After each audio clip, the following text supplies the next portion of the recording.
Donc ici vous êtes, alors on voit pas très bien, mais vous pouvez pratiquement vous avez pratiquement une vue à 360 degrés de la Bourgogne, viticole. Quand il fait très très beau, on peut deviner les Alpes, même donc Dole, les Alpes. Et donc vous avez une vision sur la Côte d'Or, ce qui vous fait comprendre finalement que la Côte d'Or et la Côte Chalonnaise, qui fait partie de la Saône-et-Loire, sont un peu imbriquées, puisque ici, juste en bas de l'autre côté, vous avez Centenay. Donc on est vraiment imbriqués, et ce qui vous fait comprendre également qu'il n'y a pas un coup d'arrêt dans les terroirs de la Côte d'Or. Bien sûr que non. Une continuité. Il y a une petite rivière qui sépare les deux départements, mais de manière administrative, ils se distinguent. On voit les plaques d'immatriculation. Mais sinon, en termes géologiques, en termes de terroir, on est dans la continuité pure. Des sols de Chablis, avec parfois quelques cassures évidemment, de Chablis jusqu'à Buxy. Et après Buxy, il y a une grosse cassure. On bascule dans le Mâconnais, et après de nouveau une nouvelle cassure, et là vous basculez dans le Beaujolais avec les sols granitiques. Voilà.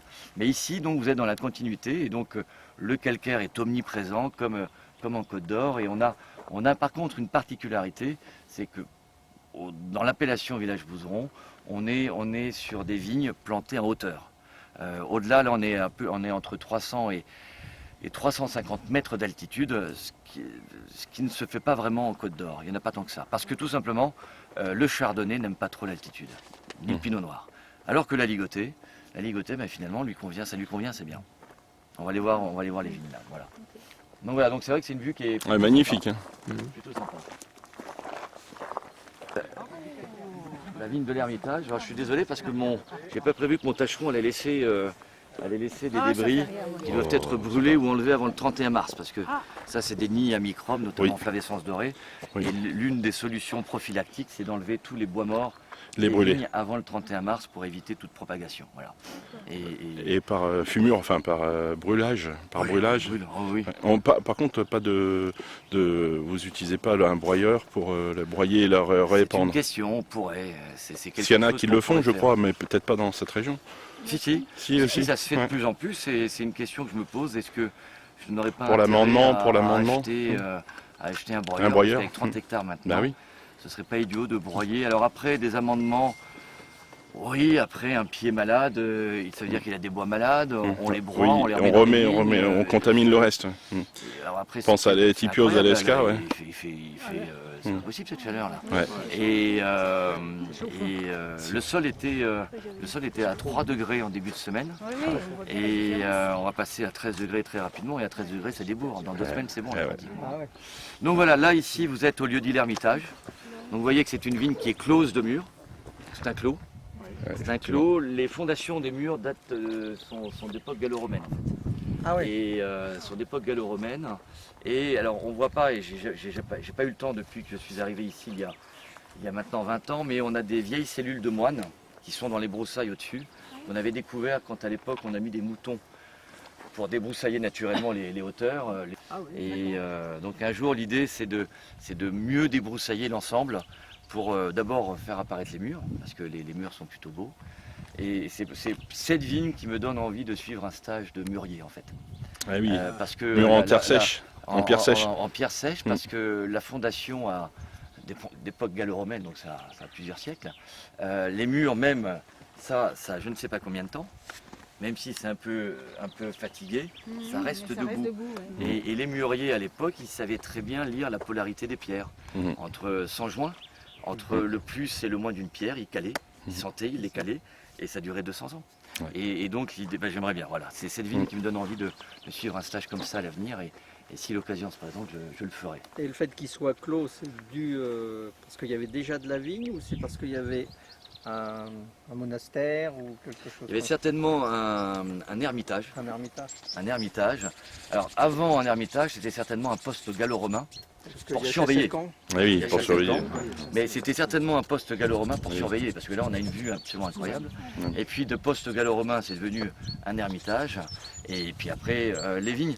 Il y a une partie des vignes là toute la vigne qui est en gobelet, a été plantée en 78. en 78. Donc là, on n'est que en cépage aligoté. Hein.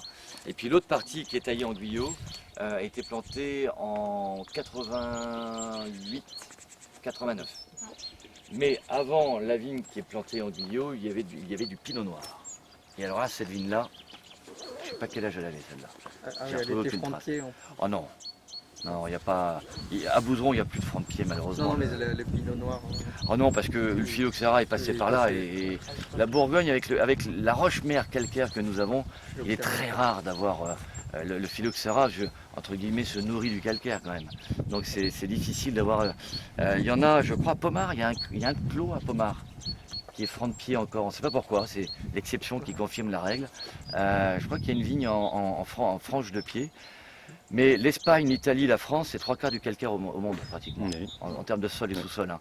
Donc, moi j'ai mon ancêtre Ernest de Benoît qui était professeur de sciences à l'Académie des sciences de Mâcon, qui avait écrit un petit texte en disant messieurs les vignerons, bravo pour le phylloxéra, vous avez trouvé la solution avec les porte-greffes, mais sachez que cette solution n'est que provisoire. Ne vous installez pas dans ce confort du porte-greffe. Et qu'est-ce qu'on a fait? Eh bien, bien sûr, on s'est installé dans ce confort. Voilà. Et aujourd'hui, on est encore dans le porte-greffe. On n'a toujours pas trouvé de solution. C'est-à-dire que demain, je plante un franc de pied ici. Il va vivre pendant 3 ans et dans 3 ans, le phylloxéra le bouffera. Le phylloxéra est toujours présent. Ah oui, oui, il n'est pas éliminé. Il n'est pas éliminé. Il est omniprésent, oui. Il faut du sable pour qu'il soit là. Il faudrait du sable. Alors, il y a certains néo-vignerons qui voudraient, par exemple, ou des vignerons même qui auraient peut-être l'idée de planter des francs de pied en bas de coteaux dans des zones inondables en Bourgogne. Parce que, finalement, après le phylloxéra, on a abandonné 50% des surfaces de vignes. En Côte-Chevannaise, en Saône-et-Loire, on a perdu 50% de la surface. Donc il reste 50 surfaces à planter encore, qui étaient plantées avant le phylloxéra. Donc il y a peut-être des zones inondables, et le phylloxéra n'aime pas l'eau. Oui, le sable et l'eau, il n'aime pas. Et donc c'est lié à l'eau, c'est lié au drainage, donc et le sous-sol. Voilà. Donc ici, c'est ici où j'ai démarré la biodynamie. D'accord. C'est dans cette vigne-là, parce que d'abord close le mur, donc c'est ici où on a fait les premières bougados, où on a réfléchi physiquement, plus qu'intellectuellement, on a réfléchi en marchant, un peu comme Nietzsche, la biodynamie, qu'est-ce que ça veut dire? Voilà. Et quel rapport, vous dites, parce que c'est clos de mur? Parce qu'il n'y a pas de contamination. J'ai aucune contamination humaine. J'ai aucune contamination humaine, d'autres produits ou quoi que ce soit. Ouais. Je suis clos de mur, isolé. La seule contamination, c'est la nature. Ouais, isolé. Voilà. C'est un bois. Qui viennent courir après des lapins, des chats, etc. Il y a des nids de bœufs. Alors, ce qu'on appelle des nids de bœufs, ici, c'est des couples infidèles qui viennent se retrouver ici. En fait. Infidèles. Oui, des couples. En fait, ils se connaissent tous, mais il y a des trucs par là. Voilà, donc c'est dans le coin. C'est dans le coin, voilà. Donc, de nuit, il se passe des drôles de trucs. J'avais mis une barrière même. J'avais mis une barrière parce que ça commençait à devenir un trafic un peu bizarre quand même. Et oui, on n'a jamais rien trouvé à ce niveau-là. Mais non, c'est les motos, tout ça qui nous ennuyaient. Ils passaient là, ils foutaient en l'air les contours en allant comme des fous furieux. Et même les vélos à la fin, ils s'en foutent. Même les chasseurs avec leurs 4x4. Mais il n'y a rien de pire qu'un vigneron qui a un 4x4. Quand il a plu ou quand il y a eu un orage, qu'est-ce qu'il fait? Il prend son 4x4, il va voir les vignes. Il fout en l'air des contours. Donc maintenant, nous en 2001, on a grêlé à 100% à Bouzeron. Et tout de suite, avec le 4x4 dans les vignes. Hein, et c'était la dernière fois que j'ai fait ça. Maintenant, quand on a des orages qui pleut beaucoup, de manière violente, j'attends le lendemain. Ça sert à rien. De toute façon, c'est fait. C'est fait, ça sert à rien. Donc voilà, donc là c'est l'Ermitage, donc on va peut-être déguster le vin de l'Ermitage. Sur le lieu. Alors attendez, parce que j'ai mis hier dans la vigne. C'est peut-être pour ça qu'il y a des rencontres, ils savent où il faut venir prendre des bouteilles. La bouteille est là.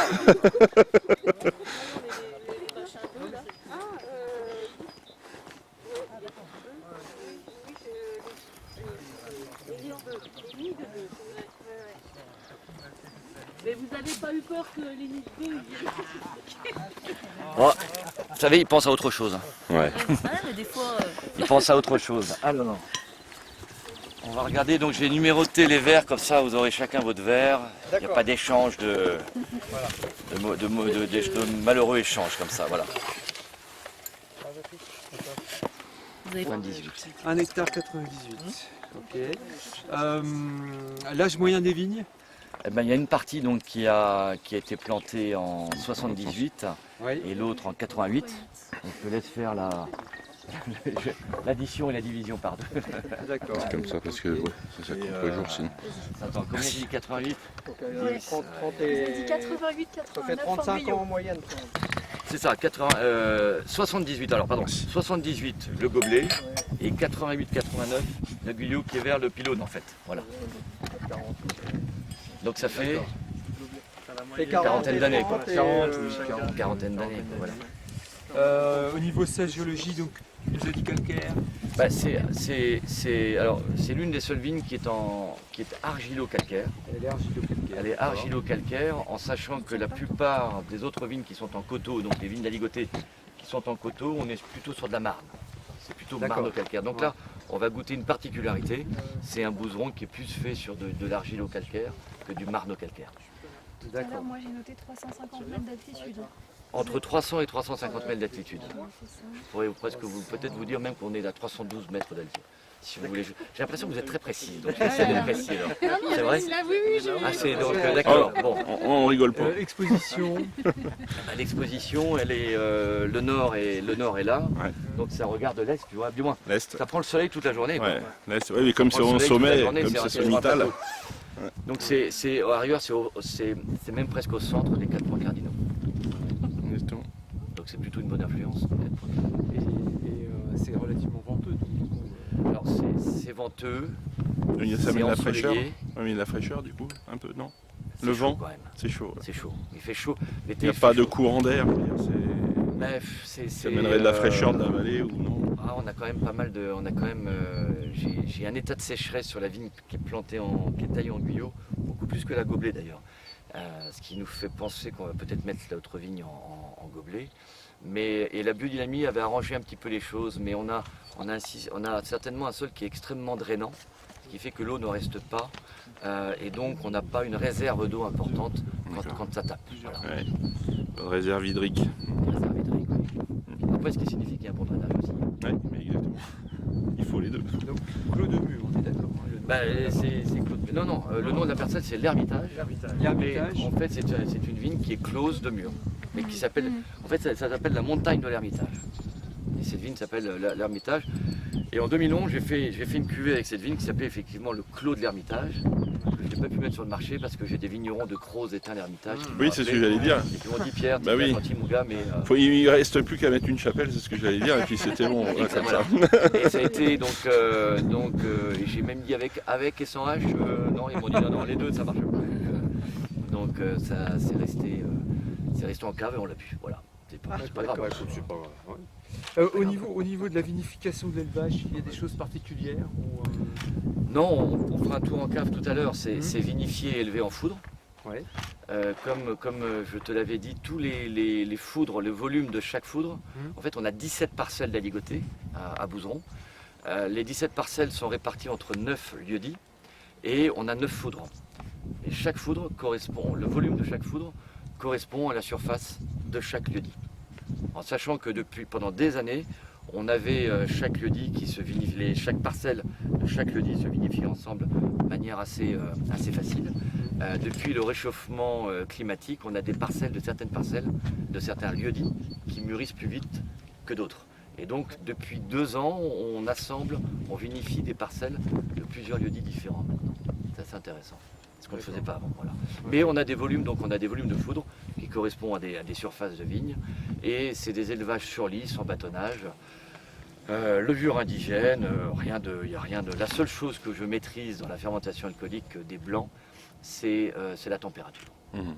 Voilà, j'ai des drapeaux dans chaque foudre qui me permet de bloquer les fermentations alcooliques à 22-23 degrés pour que l'ensemble des levures constitue une chaîne et crée ce qu'on appelle les éliciteurs ou les éliciteurs d'arômes pour les mettre en place pour que toutes les levures puissent travailler. Ce qui pose des problèmes aujourd'hui puisque en culture biologique ou méthode biodynamique, on a des levures sur des vins avec des gros potentiels alcoométriques, 14-15 degrés. mais il y a des levures, des finisseuses qui ont du mal, parce qu'il y a trop de degrés. Et donc depuis 2 ans, j'ai des fermentations languissantes quand même. Donc la bio, c'est pas tous les jours facile. C'est sympa, c'est beau, ça se sent, ça fait du bien. Mais en cave, c'est plus compliqué, beaucoup plus compliqué. C'est devenu compliqué.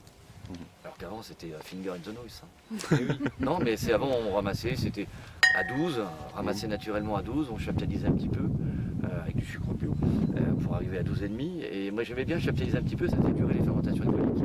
À l'époque, je cherchais des fermentations alcooliques plus longues que 2 ou 3 semaines. Aujourd'hui, je cherche des fermentations qui font 2 semaines, alors qu'elles font 1 an maintenant. Elles durent 1 an.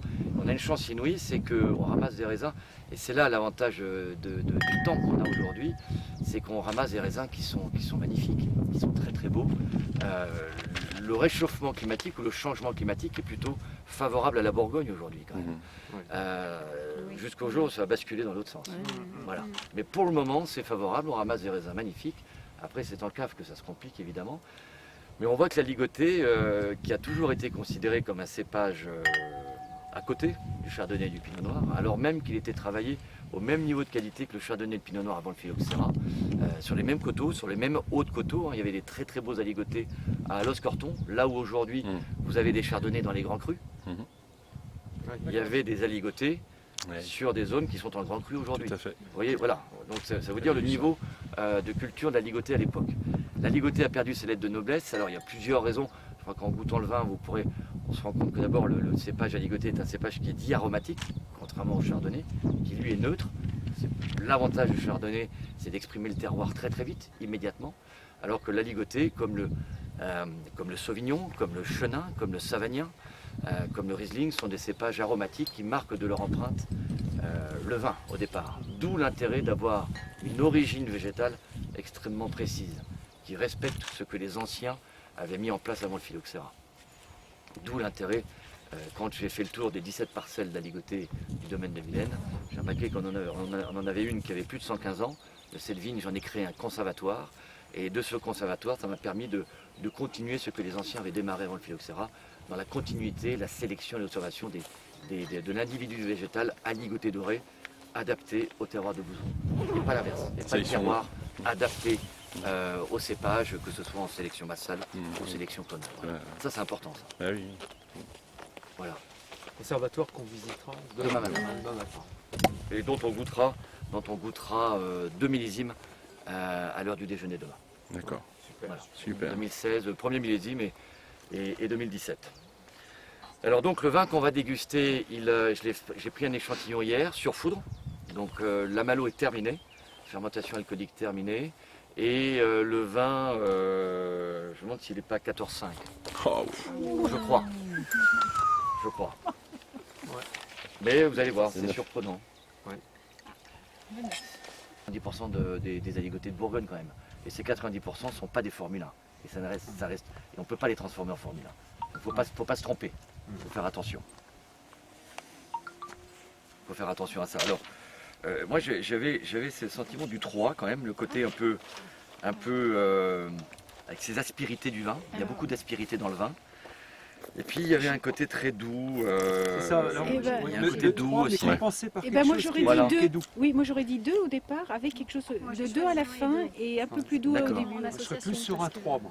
Ah ouais. Et moi 2. Moi j'avais le 3, l'aspérité, mais parce que j'aime bien, c'est qu'il y a Oui, des oui, aspérités, il y a des sûr. recoins, Ouais, il faut le rouler dans la bouche, il faut le mâcher pour vraiment aller derrière le vin comme ça. Et puis derrière, on sent quand même qu'il y a une grande souplesse, une très Oui, grande absolument. souplesse. Vous étiez sur le 5. Parce que tu as quand même tout ce côté un peu granuleux. Ouais, c'est vrai. Ouais. J'ai pas vu le 5. Si tu en choisis qu'un, effectivement, le 5 c'est celui qui se tient le mieux. Peut-être pas mal, mais pas beaucoup. Et là, ça veut dire mise en bouteille rapidement ou Non, parce que j'ai d'autres vins, j'ai d'autres foudres dont les malots sont pas terminés. Ah d'accord. Alors il m'arrive parfois de mettre en bouteille des cuvées, des foudres dont les vins sont terminés en malo, pour ne pas qu'ils s'assèchent trop, que l'élevage, comme je disais tout à l'heure, dure trop longtemps. Mais toutes les est-ce que quelqu'un en a besoin? Oui. Tous les foudres ont leur malo qui a démarré. Donc j'ai bon espoir que ça se termine assez rapidement quand même. Et la mise en bouteille par par lot ou vous faites Non, je suis... Alors, ça, c'est... Vous allez demain après-midi, demain matin, vous allez aller au domaine Chanzy, où ils font, je crois, un bouseron identifié, lieu-dit La Fortune, si je ne me trompe pas. Et demain après-midi, vous allez aller chez Xavier Moissenet, qui fait 3 bouserons issus de ces 3 parcelles de vignes. J'ai le sentiment que je produis une appellation village et que je dois mettre la notion de village en avant plus que la notion de lieu-dit.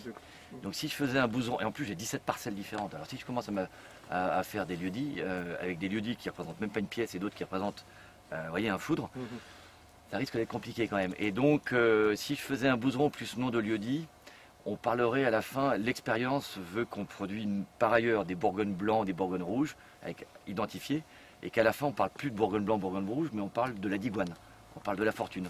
On donne le nom du lieu-dit au vin. Et donc si je faisais ça avec bouseron, on donnerait le nom du lieu-dit au vin, et on ne parlerait plus de bouseron. L'appellation village bouseron disparaîtrait au profit du nom de lieu-dit, et qui plus est, vous ne goûteriez que le terroir du dit lieu-dit, qui n'est qu'un aspect des terroirs d'une appellation village. Une appellation village, ce que vous dégustez là, il y a 17 nuances de terroir dedans. Oui, c'est ça. À la fin, pardon, pas celui-là. Là, c'est que l'Hermitage. Mais à la fin, une fois assemblé, vous aurez 17 nuances de terroir. C'est quand même, alors c'est pas 50 nuances de riz, oui, mais c'est ça. 17 nuances de terroir. C'est 17 nuances de terroir, voilà. Elle était facile à faire. Puis, je vous dis, la nuit ici, il se passe des trucs bizarres. Il y a une ambiance très particulière ici. Voilà. Mais c'est pour ça que je vous dis ça aujourd'hui. Peut-être que l'été prochain ou l'année prochaine, je me dirais, purée, quand même là, ce lieu-dit-là donne un vin particulier. C'est ce que vous avez essayé de faire en faisant... Exactement.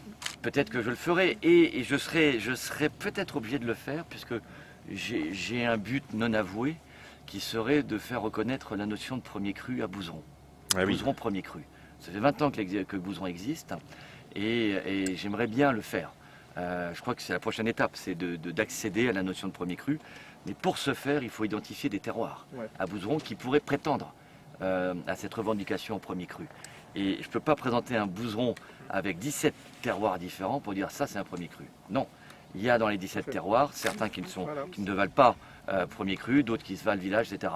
Et donc je serais peut-être obligé, par la force des choses, d'identifier les 2 terroirs qui me sembleraient être les plus possibles, donc qui auraient cette capacité à être premier cru, pour dans 10 ans démontrer à l'INAO en disant ben voilà, regardez, mon Bouzeron que j'estime être capable d'accéder en premier cru, eu égard à la qualité, eu égard à l'histoire, eu égard au prix, etc. Parce que celui-ci est argilo-calcaire, et les autres sont marneux. Marneux-calcaire, oui, mais en même temps, il y avait du pinot noir ici. Et la vigne qui est plantée en Guyot a du mal. Donc la biodynamie l'a aidé un petit peu, je dois dire. Mais est-ce qu'on n'a pas fait une connerie en Clobert à l'époque, en se disant on enlève le pinot noir, on met de la ligotée. Est-ce que c'était pas la partie au fond n'était pas plutôt destinée à apporter du pinot noir? Voilà, donc encore une fois, vous savez, on est passé de 30 cépages avant le phylloxéra à 3 cépages. Oui, c'est réducteur. On a réduit quand même considérablement. Donc je pense qu'il y a des parcelles de vignes en Bourgogne où vous avez du chardonnay ou du pinot noir, où avant le phylloxéra, vous aviez du Sacy, du Trousseau, du Melon, du Pinot Bureau, je ne sais pas quoi. Et ça se trouve, ces cépages-là sont plus adéquates pour exprimer un terroir que le chardonnay d'aujourd'hui, vous voyez. Encore une fois, la ligotée qui était plantée à l'Oscorton sur des zones qui sont en grand cru aujourd'hui, cette ligotée-là était peut-être plus expressive d'un terroir donné après quelques années que le chardonnay aujourd'hui. Le chardonnay est un accélérateur de terroir, d'expression de terroir. Il est simple, il est simple à produire, il est facile à planter, il est raisonnable dans sa production. C'est un cépage qui est beaucoup plus facile à travailler, à cultiver que la ligotée.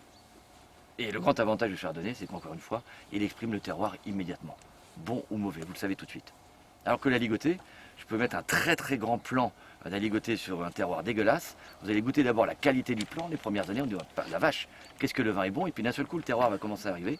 Et alors là, vous dites mais merde, qu'est-ce que c'est pas bon. Donc c'est, vous voyez, il y a une étape. C'est-à-dire que, comme je disais au colloque à ligoter, le Bouzeron, c'est l'art de la patience. On revient à cette idée, il faut aller à la recherche d'un terroir. Il faut patienter, il faut accepter d'aller derrière le fruit, d'aller au-delà du fruit, pour aller chercher cette notion de terroir. Et la notion de terroir, elle apparaît sur la ligotée au bout de combien de temps? Alors ça dépend des millésimes, ça dépend de l'eau que vous avez dans le terroir, ça dépend de l'eau que vous avez dans le vin, ça dépend de la manière dont le vin arrive à se déconnecter, à se délier du fruit.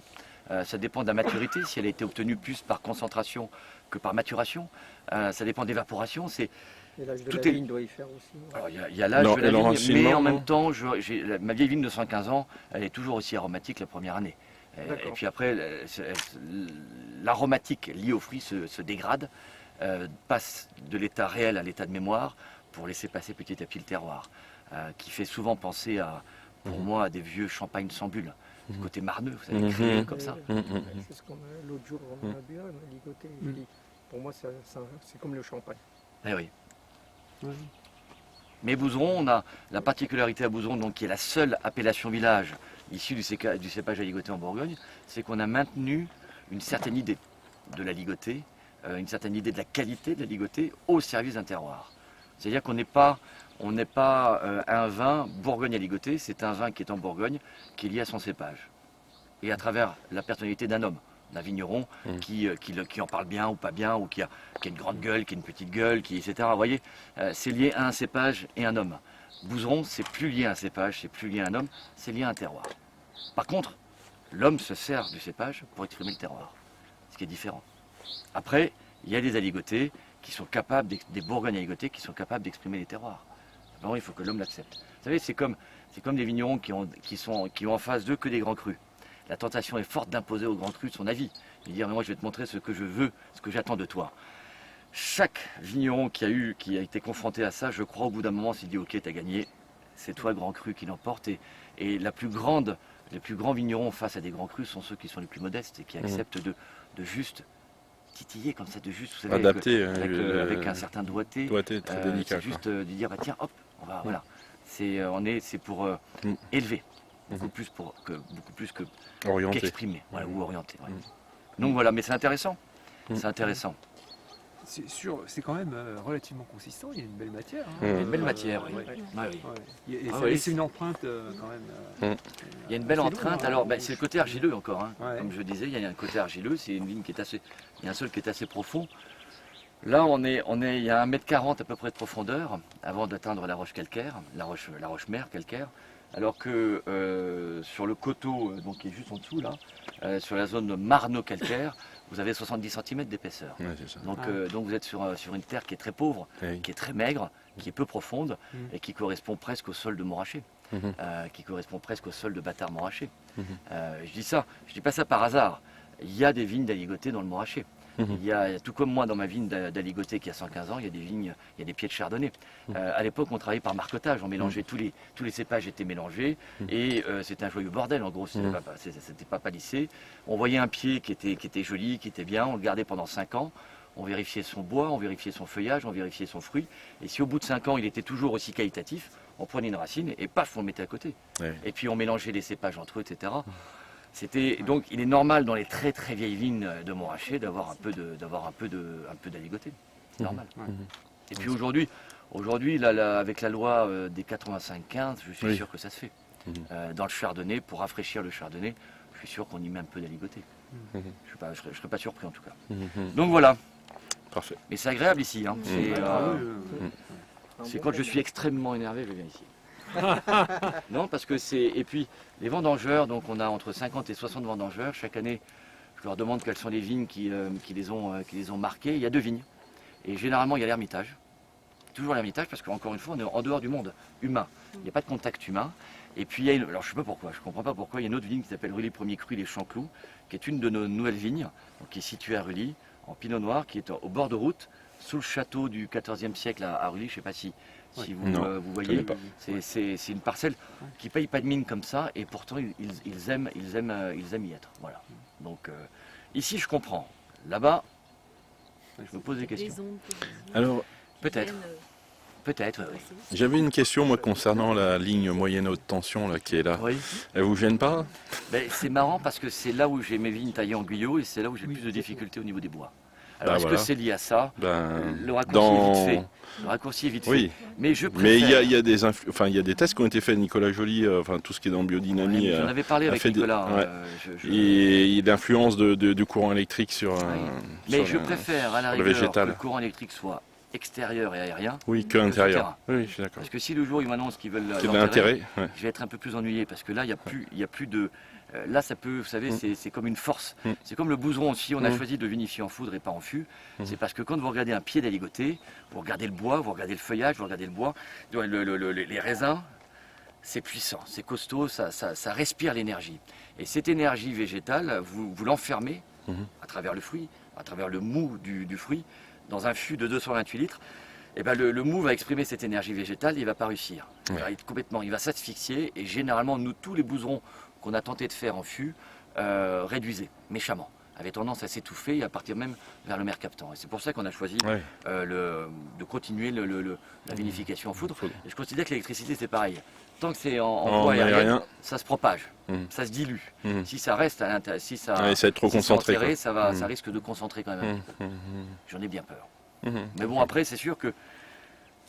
Après, si vous voulez prendre une pince et aller couper, je vous laisse faire. Hein, mais, on va débrancher le courant avant.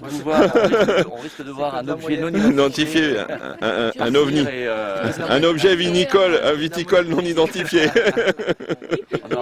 Tu risques d'être peigné en punk après, ça serait dommage. Mais faudrait que ça repousse avant. Ben oui, c'est le paysage hein, maintenant. Bon, vous n'avez pas d'éolienne, ça va. Non, mais alors ça, on a ce pylône. C'est vrai que s'il n'y avait pas ce pylône, vous avez le village de Bouzeron juste en dessous. Oui, c'est ça.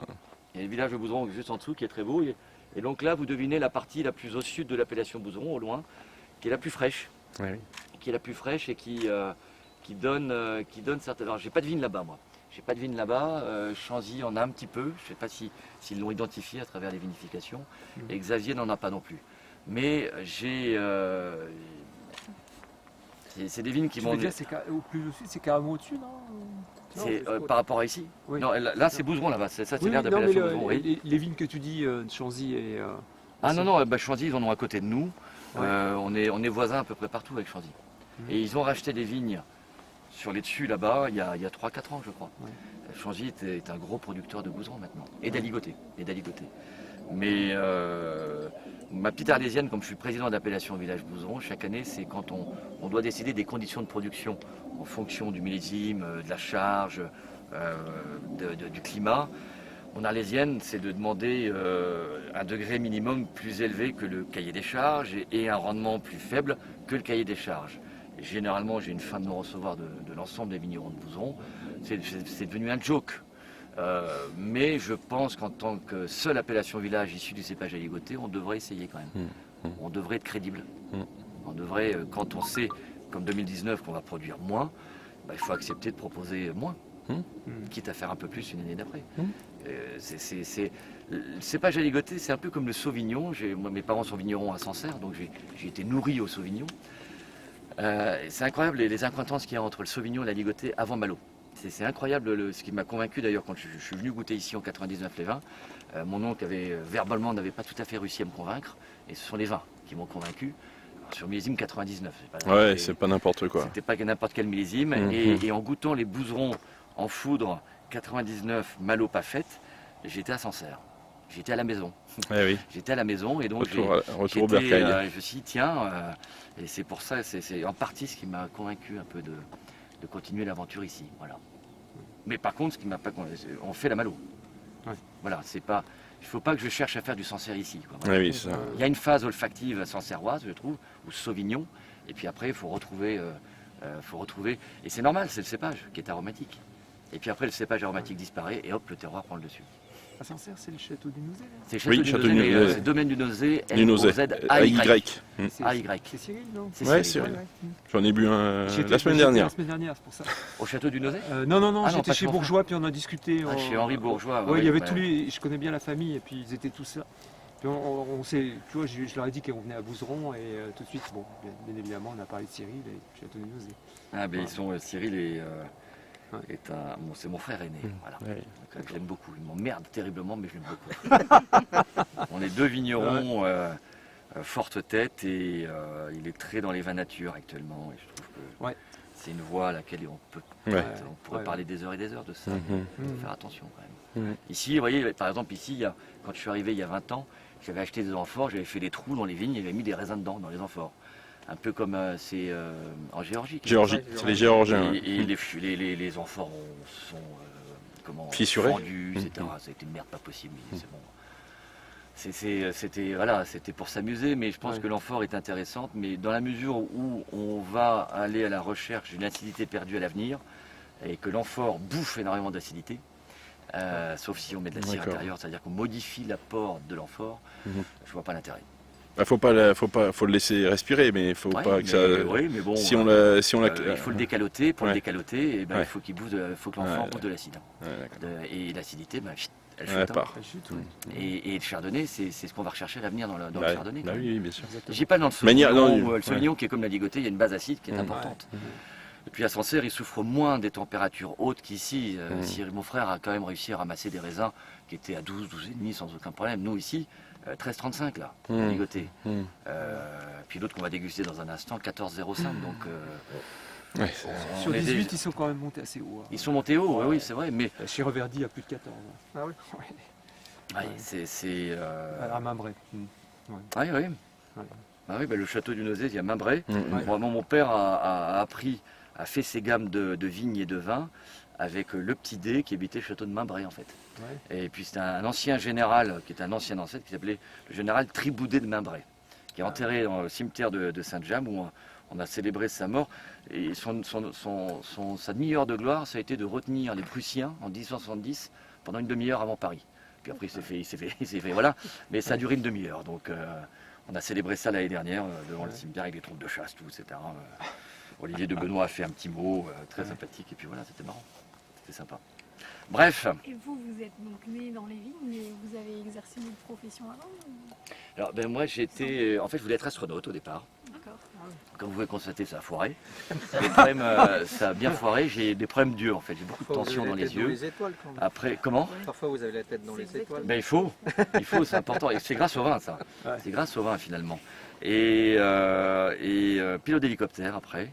Et là aussi, c'est une femme qui a été prise à ma place. Donc la parité, je ne veux même plus en entendre parler. Non, il y avait 3 dossiers, dont une femme, et c'est elle qui a été sélectionnée. Mais après, moi, j'avais toujours ces problèmes d'yeux, de toute façon. Et j'ai un ami sancerrois qui m'a dit « Oh Pierre, viens à Paris, le droit mène à tout et à rien. » Donc j'ai été à Paris faire mon droit. Et en faisant mon droit, je me suis dit « Tiens, ce serait pas mal de devenir commissaire de police. » C'est d'abord l'un des diplômes les plus durs de France. Je crois qu'il y a 3% de réussite par an. C'est plus dur que magistrat ou l'ENA, Polytechnique, etc. Et je trouvais intéressant d'être commissaire de police pendant un certain temps parce que on peut, dans le cadre de ce métier, on peut toucher du doigt ce qu'il y a de plus beau et de plus détestable chez l'être humain. Et ça m'intéressait en fait. Voilà. Et puis j'ai pas pu terminer parce que j'ai mon grand-père et un oncle qui m'ont appelé pour me proposer de venir en Bourgogne. Au départ, j'ai dit non. J'étais très bien à Paris. J'avais payé une partie de mes études en vendant du vin, donc les filles étaient jolies, les fêtes étaient sympathiques, et puis Paris était, voilà, c'est Paris, qu'est-ce que vous voulez. Et puis finalement, la question m'ayant été posée, vous savez, ça m'a contaminé un petit peu comme un terroir vous contamine, et puis petit à petit, c'est monté au cerveau, et pourquoi pas. Et donc je suis venu déguster en 99 sur Fût et Foudre, et j'ai été convaincu par l'aventure qu'on pouvait continuer, voilà. Si le domaine avait été à Puligny-Montrachet et n'avait à proposer que des morceaux, des Puligny-Montrachet, je ne suis pas sûr que j'aurais dit oui. Parce que c'est la fin de l'aventure. D'amener l'appellation. Il y a du boulot. Parce que c'est la ligotée, c'est l'appellation village issue du cépage. Donc il y avait vraiment quelque chose à faire, à défricher, à travailler, à comprendre. Et d'ailleurs, il y a quelques années, on nous a proposé des vignes, de choisir parmi des vignes en Puligny-Montrachet premier cru ou à Saint-Aubin en Saint-Aubin premier cru. Et j'avais le choix et j'ai choisi Saint-Aubin. Pas du tout Puligny, qui aurait été beaucoup plus simple dans l'absolu. Les murgées de dents de chien. Alors non, les perrières, au lieu dit les Frionnes. Ouais. On n'est pas très loin. Oui, mais pas loin. Mais parce qu'il y a une aventure, on est derrière Puligny. Oui. On n'est pas derrière des appellations à forte notoriété où le simple nom d'appellation suffit. Exactement. Vous voyez. Alors même que le vin peut ne pas être extraordinaire. Niveau. Alors qu'il faut un vigneron derrière certaines appellations quand même. Il faut un certain savoir-faire et finalement tel que vous me voyez là, j'ai 2000 ans. Les gestes que je pratique en tant que vigneron ont 2000 ans. puisqu'on pratique la viticulture depuis 2000 ans en Bourgogne. Je suis un transmetteur de gestes. C'est ça l'artisan. L'artisanat, c'est ça, c'est de transmettre des gestes qui sont ancestraux finalement. Donc moi, qui se perpétuent. Et donc, c'est pour ça que j'ai mes gestes en 2000 ans. Les gestes en 2000 ans, et c'est ça qui est important.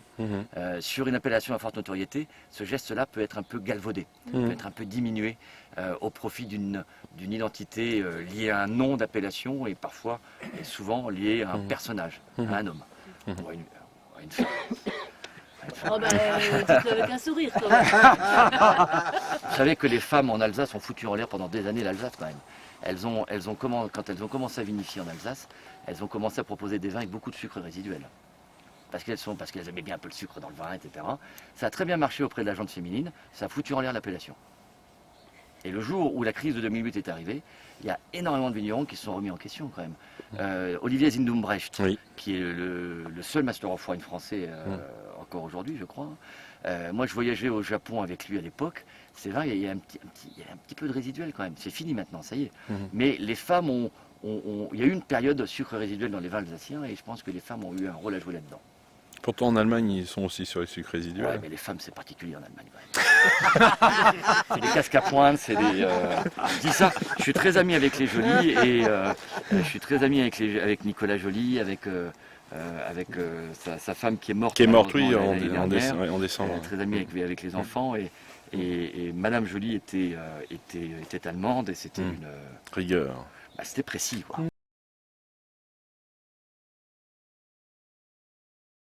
Donc là, vous êtes au lieu-dit les Clous sous le bois. Donc sous le bois, quoi. Voilà. Clous sous le bois, avec à gauche la Digoine, dont on a le monopole. Et je viens de récupérer une partie de vigne qui est tout en haut, très très vieille vigne que je vais arracher malheureusement, mais qui faisait partie du domaine de Vilaine avant. Donc c'est-à-dire que ça y est, mon œuvre est achevée. J'ai refait le domaine de Vilaine tel qu'il existait avant. Donc c'est fini, je peux partir. Merci, au revoir. En gros. Mais, et pourquoi tu veux arracher les vignes? Parce que elles sont pas plantées comme il faut. Il y a des très vieilles vignes qui, lorsqu'elles ne sont pas entretenues, arrêtent de produire du raisin. Elles produisent que du bois après. Donc là, c'était trop tard. Je ne pouvais plus rien faire. Et j'allais faire mes essais. Je appartiens à une autre famille. Et donc, c'est une vigne c'est un terrain que je vais louer, que je vais laisser reposer. Comme à côté, là, c'est un terrain sur lequel on va planter de la vigne de la ligotée l'année prochaine. La bande verte, d'accord. Là où il y a la station météo. Ouais. Et on va planter l'année prochaine après 7 ans de repos. Ah oui. En fait, 7 ans de repos. Pour que le sol se régénère. Oui, que tout se mette en place. Tout se remette en place. Tranquillement. Et tu fais pas un travail du sol en amont pendant ces 7 ans? Non, pendant ces 7 ans pour. J'ai mis du Saint-Foin et puis terminé. D'accord. Je laisse la nature. À un moment donné, il faut que l'homme arrête. Oui. Parce que je pourrais labourer tous les ans, je pourrais faire. Non, labourer, c'est. Non, mais. Je fais couper le Saint-Foin parce qu'il y a une fille qui a des chevaux ici. Mais le Saint-Foin, ça fait gonfler les chevaux, donc c'est pas formidable non plus. Ça les fait péter, en gros. Et ça leur donne des gaz. Et c'est pas bon pour leur transit intestinal. Et donc, elle venait en prendre un peu, mais sinon, je le coupais, je le laissais sur place pour nourrir la terre. Oui, c'est ça. Non, mais mettre des plantes qui vont ramener les différentes. Le Saint-Foin, il a l'avantage, c'est de compenser les pertes. Le milieu, en fait. D'accord. Ça ne le modifie pas. Voilà. D'accord. Ah, pardon. Celui-là, non. C'est ça. Oui, merci. Écoutez. Alors, donc Clous sous le bois. Vous avez, comme vous pouvez constater, vous avez une partie des vignes qui sont taillées. Alors, c'est du double cordon, comme vous pouvez voir. Double cordon avec un peu de gobelet. Et puis vous avez une partie des vignes à droite qui est taillée en guyot. Et c'est une vigne qui fait 25 à 50. Donc vous avez les deux âges, les deux tailles encore une fois. C'est toujours intéressant et en fait, on adapte la taille en fonction de la nature du sol. C'est-à-dire que sur des sols riches, on a tendance à mettre des tailles plutôt gobelet ou cordon pour limiter l'apport riche du sol.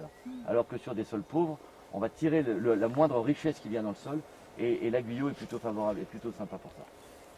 Et en même temps, si vous avez des cépages qui sont plutôt productifs, comme la ligotée, c'est toujours mieux de mettre en gobelet ou en cordon, ce qui permet de calmer vraiment l'ardeur du cépage. Et alors on devine un petit peu, là vous voyez à droite, quand je vous parle de marneau calcaire, de de partie marno-calcaire, en haut de coteau qui est plutôt marno-calcaire, pardon. Vous voyez la partie blanche. Blanche, là. oui, tout à fait. Ben voilà, là on est en plein dedans, on est presque sur de la glaise comme ça. Alors que sur la partie basse où on produit la digoine qu'on va déguster tout à l'heure, qui est dans l'axe de la voiture là-bas, là on a des sols qui sont presque un peu plus rouges, un peu plus ocre, vous avez un peu Il y a plus du de dégradation. fer, du fer. Alors non, c'est en fait la dégradation du calcaire qui était plus argileuse comme ça. Donc la digoine c'est comme digoin mais avec un E. Voilà. C'est Alors, donc, les clous sous le bois 2019, lui aussi vinifié et élevé en foudre, lui aussi malo terminé, lui c'est lui qui est à 14,05. Ah oui. Merci.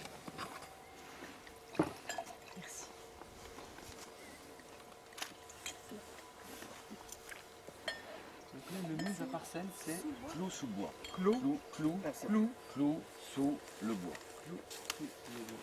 Bah oui, c'est un clos sous le bois. Voilà. Le bois, le clou. clou sous bois. Clou ou clos? Ouais, donc tous les deux, c'est pour ça qu'on te pose beaucoup de questions. J'ai entendu clos. J'ai entendu clos, moi. J'ai entendu clou. Oh bah mince. Il faut donc ça va être intéressant de voir entre les deux. Ouais. Attends, Ah pardon, excuse-moi. Non, non, mais quand tu as ouvert le vin, il l'a ressenti tout de suite. Il n'a pas besoin de le voir. Mais là, l'âge moyen des vignes, on est à peu près tout Là c'est à peu près une partie qui a une cinquantaine d'années à peu près, là où nous sommes. Et juste à droite, ça a été planté en 2005. Les 25 à 50. D'accord. Et en haut, on a 33 rangs, ce que nous on appelle les 33 rangs, qui sont beaucoup plus anciens. Et là, on a 3 porte-greffes différents. Pour le haut, Effectivement, la vieille vigne et à côté. effectivement, le côté chaleureux est un peu perlant là. C'est différent là. Hein. Non, ça n'a rien à voir. Voilà. Mm. Là aussi, c'est brut de décoffrage encore. Mm, Hein, mm. On sent le côté chaleureux là. Ouf. Et pourtant, c'est une zone, c'est pour ça qu'il y a une station météo qui vient d'être Ouais, installée. ouais. C'est une zone gélive. Ah ouais. Toute cette partie-là, les clous sous le bois, la digoine, c'est des parties qu'on vendange très tardivement. Ah ouais. Ça mûrit beaucoup plus tardivement que l'Ermitage, par exemple. D'accord. Oui, c'est bon. Bah, le côté perlant, on a un peu de fraîcheur. C'est ça qui est bien. Je trouve qu'il y a moins de matière que le précédent. Vous voyez. Je trouve plus en longueur comme ça. Le précédent, il Oui. rend très bien en Oui. bouche, plus volumineux en bouche. Oui. Et, Mais plus. et j'ai une amertume au départ que j'avais pas sur l'autre. Il Et est, puis, Ouais, je suis d'accord. voilà, c'est- Il est plus fluet, que le précédent, au niveau matière. Il est un peu plus brûlant en fin de bouche. plus brûlant aussi. ouais. Il y a l'alcool, hein, 14,05. On sent un peu plus. Heureusement qu'il y a l'acidité derrière qui rafraîchit. Ouais. Et puis le côté perlant là, qui amène un peu de. L'acidité vient. C'est-à-dire que l'attaque est plus droite. Ouais. Oui. Voilà, Et c'est c'est pour ça derrière je que disais ça qu'il était s'ouvre avec Ouais. ce côté riche comme ça. chaleureux. Mais c'est un vin qui a un rapport à l'eau Ouais. différent de l'Ermitage. Ici, on goûtera la digoine tout à l'heure qui est un pinot noir. Bon, les clous, donc on est dans la continuité, la digoine est juste là-bas. La digoine, c'est un très vieux terme bourguignon d'origine celte qui signifierait un endroit où on célébrait la qualité de l'eau. Il y a une fontaine en bas du village et la digoine, la digue, agua, Agua. la Ouais. digue qui retient l'eau. Ah, mais c'est D'accord. pas. Ce qui fait Mm. pour moi la qualité d'un vin, c'est l'eau. C'est l'eau de son terroir. Et ce vin-là, l'Ermitage est bon et ample et costaud comme ça, mais je trouve qu'il manque de verticalité. C'est-à-dire que c'est un vin, l'Ermitage, qui On est ne d'accord. réussira pas Ouais. à se détacher du fruit. Mm. Alors que là, C'est on sent, alors même s'il est plus déséquilibré, il a plus de défauts ce vin-là, il a plus d'aspérité, il est moins calé, mais je pense que grâce à l'eau, dans le temps, tout va se mettre en place. Il va mettre un peu plus de temps, mais l'eau va lui permettre, D'accord. va l'aider pour atteindre un potentiel de garde qui sera certainement plus intéressant Ouais. Que que celui l'Ermitage. là. En sachant qu'on assemble l'ensemble. Et d'un vin. l'acidité est plus importante. donc, Il y a, il y a- je vous il y a dis. une tension qui est Là. remarquable. Là, Ouais, ouais. Et Qui est puis une durée, remarquable et une qui durée, fait une durée, saliver. une durée, Du une coup, durée. Du coup, tu as une durée. salivation qu'on Ouais. n'avait pas tout à l'heure. Ouais, une durée en, Bah, en bouche, le lien à l'eau, une longueur. l'eau de mer encore Ouais. qui est présent. Hein. Mm. Alors, là, il y a plus d'acidité. Ouais. On est à 4,29 Ah oui. d'acidité. Et on a un petit peu moins de pH, 3,15. Ah oui. Et mais donc malo terminé également. 3,15 le pH. Oui. C'était combien? Celui de... Celui 3,26 et 3,89 d'acidité totale pour l'eau. Ouais. Enfin, c'est vrai que moi je trouve qu'il y a une plus belle tension sur... Ouais. J'ai Ouais. bien la tension. Et puis la longueur. Et la longueur. Ouais. Longueur. En fait, peut-être le côté gênant, c'est en milieu de bouche où on sent plus le côté chaud. Ouais, à l'attaque au début, ouais. Mais au début. Mais au début. Mais après ça s'estompe. part et Et la c'est finale, l'attention qui prend le dessus. exactement. Et à la deuxième gorgée, ça passe mieux. Ça passe mieux, ouais. Mais c'est parce qu'on compare aussi. Je pense que quand on a fini la bouteille, ça va mieux. Ah bah, vous chantez, mais. Vous décrivez le vin en chantant. Même. Voilà. Moi, j'aime bien la fin de bouche. Oui. Parce que ça rappelle J'adore la vraiment, fin de bouche. ça rappelle Ouais, vraiment ce qui crée le lien entre la liaison entre un homme et une huître en fait. Mm. C'est même C'est si on ça, est là. complètement différents. Le cerveau, pardon. Le cerveau de l'huître. Alors entre une huître et une femme. Pardon, voilà. Tu l'as cherché, hein. Bien sûr, bah, j'ai entendu le père qui parle. Et, non, Je me c'est- suis bien douté Entre que... l'huître et un homme, on est complètement différents et pourtant on se retrouve là. C'est que nous, notre squelette il est à l'intérieur. Il est protégé par de la chair, des muscles, etc., des tendons. Alors que l'huître, son squelette est à l'extérieur. Oui. Et pourtant, ce vin-là me fait penser à une huître. C'est à la fin de bouche, on est dans l'huître, dans C'est la l'ossature de salinité. l'huître, on est dans la perle presque comme ça. Mm. Ce qui est très agréable, c'est qu'on est vraiment dans cette idée d'une mer morte qui existait il y a 250 millions d'années et dont la mémoire Rejaillit. La mémoire, Rejaillit. Et étonnamment, c'est qu'on trouve plus de coquillages, de fossiles à l'Ermitage, qui est la ville donc la plus haute. Hein. Ouais. En fait, vous voyez le pylône là-bas? Ouais. Et ben, juste derrière, c'est l'Ermitage. Ah oui, On c'est était celui juste là-haut. qu'on Mais c'est joli ça aussi, oui. Mm. Et donc ça, c'est joli. un foudre qui a le même âge que l'Ermitage. Oui, qui a le même âge que l'Ermitage, mais l'Ermitage est un peu plus grand. La foudre de l'Ermitage fait 23 pièces, alors que là, on est sur 15 pièces. Là. Ah oui, d'accord. Ça Contenant correspond à la plus. surface encore. D'accord. Et c'est des foudres qui ont été fabriquées exprès pour le domaine ou... Ah ben c'est Des- en fonction de la des- surface des d'accord. vignes. En fait, on a pris les 40 dernières années, les 20 dernières années, on a fait Une moyenne, Une d'accord. moyenne. D'accord. et la moyenne. Mais alors du coup, quand tu as moins de production, que tu c'est arrives, compliqué. c'est compliqué là, du on se coup. complique la vie. Ouais. Ben, on a Ouais. des fûts, D'accord. on a des cuves inox parfois, et pour faire les houillages notamment. Ouais, c'est ça, parce que j'allais dire, si t'as pas assez de volume, tu peux pas remplir ton foudre, t'es embêté là. Ah ouais, non, après c'est là où avec le réchauffement climatique, on est obligé de Bah mettre des parcelles de certains lieux dits ensemble, Ah oui. ce qu'on ne faisait pas avant. Ah bon, d'accord. Ok. Bah oui, c'est logique. Ouais. Sinon, tu fais un vin à la jurassienne. Et c'est plus, il y a plus d'échelle. Et le Jura fait partie de la Bourgogne-Franche-Comté. Exactement. Et il le fait des Savagnin, très beaux vins. Il fait le des très beaux vins. Savagnin avec la ligotée font partie. C'est les mêmes, on est sur les mêmes origines aromatiques. Aromatique. Il y en a Ouais. qui pouillent. Il y en a qui Oui. houillent. Oui, oui, oui. Oui. C'était 5, Je trouve que là c'est plus dur en termes d'étoffe, Oui. j'ai Ouais, plus de c'est- difficultés là. Bah, nous, on est, Ouais, enfin, ouais. nous, on est Moi, j'ai parti pas sur regardé. 8. Parce qu'on trouve il y a à la fois le côté chaud et puis cette belle La tension, cette belle souplesse qui Et c'est est, quoi vite alors? serait plus sur le satin, satiné. Un peu Ah oui. plus... Ouais, c'est plus lisse, ouais. J'aurais mis un peu plus... J'ai pas fait l'expérience. Malheureusement, j'ai pas testé. C'est la salivation qui fait cet effet-là. Oui, oui. Un peu moins, moi j'aurais payé un peu moins doux, mais Moi, je fais plutôt sur Mais le 6 peut-être. C'était plus sur le sol. Le 6, il a plus de... Le 6. Oui, Oui, peut-être. Le 6 en celui-là. caresse, en souplesse, mais pas Mais pas en en épaisseur, je trouve. Bah oui, voilà. Ouais. Pas pour l'épaisseur.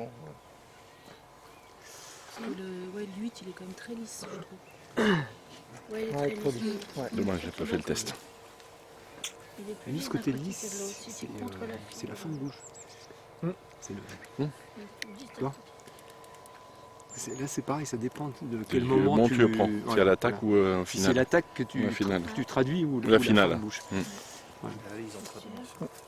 Oh, il y aurait 2 ou 3 étoffes dessus. Exactement, exactement. En fonction Du moment au moment où tu es L'attaque au de milieu de l'attaque bouche ou milieu ou la la fin de fin. bouche. La fin de bouche est vraiment belle. Hein. Ah, j'adore. Ouais, très très beau. Elle est Super. vraiment belle. Hein. Ouais. Moi, il n'y a pas photo. Ah bah oui, entre les deux. Ouais. Mais ça, c'est un vin qui se marierait très bien avec de l'eau samoile. Ah ouais. Fraîcheur du vin, Ah ouais, boum. avec de l'eau samoile le gras de l'eau Le gras de la samoile, ah ouais. un peu de gros sel comme ça, et Ah là, ouais. c'est parti. Quoi. Ah, avec le sel, le gros sel, ouais, ça irait bien. C'est ce qu'on a. Ouais, à la fin, j'ai senti comme quand Vous voulez, tu dis, quand tu manges une huître et des Ouais. fois tu attrapes un petit bout De coquille d'huître. coquille. Ouais, le Bah, ça calcaire. m'a rappelé ça. J'ai aussi C'est le quart de l'huître. Peut-être parce que vous l'avez dit, mais... Vous savez, quand vous mangez c'est presque plus lié à, contrairement à l'Ermitage, quand on goûte vraiment un vin qui est issu d'un fruit à pépins. Ouais. Là, on a vraiment la notion de fruit de noyau, pas l'abricot, mais presque le côté alcool blanc. Vous savez, quand vous sucez vous mangez une cerise, vous mangez la chair de la cerise et vous gardez le noyau. Le noyau, ouais. Et ça vous donne une salive différente.